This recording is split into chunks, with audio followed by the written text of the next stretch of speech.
Matagal-tagal na rin tayong di nagluluto ng ganito mga lods. Yung bang nagmamantika at iyalo mo sa kanin lamig. Ano ba yan, Daddy?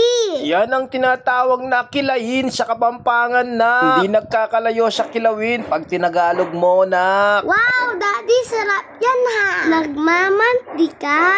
Kung hindi nagmamantika yan nak, hindi masarap yan. Yan kasi yung pinaka the best pag ganyan ang pagkaluto. Hello, mga lods. Lagay na natin yung kawali sa kalan, tapos maglagay tayo ng mantika. Mainit na yung taba, Daddy. Lagay mo na yung bawang. Your wish is granted na. Katapos ng bawang, anong isusunod natin ilalagay na? Siyempre yung sibuyas, basic lang yan Daddy. Alam mo na talaga yung mga galawan ko na ka. Pag lumabas na yung aroma ng bawang at sibuyas, ibagsak mo na yung baga. Huwag mo nang pipigilan. Sabi ko naman sa'yo, Lods, pag binitawan mo na, huwag mo nang babalikan. Ikaw rin ang masasaktan bandang sa uli. Huwag ka lang magsawang maghalo para hindi masunog yung baga, mga Lods. Naaamoy ko na, Daddy. Yung baga pa lang yung naamoy mo. Pumupulutok na kasi. Yan kasi yung pinaka-technique dyan. Papupulutokin mo muna yung baga bago mo ilagay yung baboy.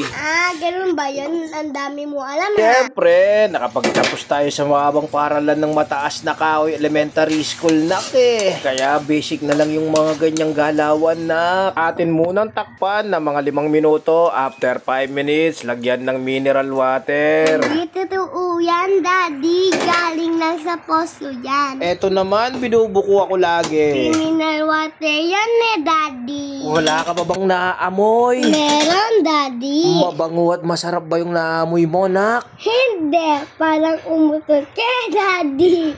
Ang baho. Angin lang yon, nak. Luto na ang ating kilayin Kapampangan. Mantane yan, Daddy. Tikiman time na. Dagol na subo.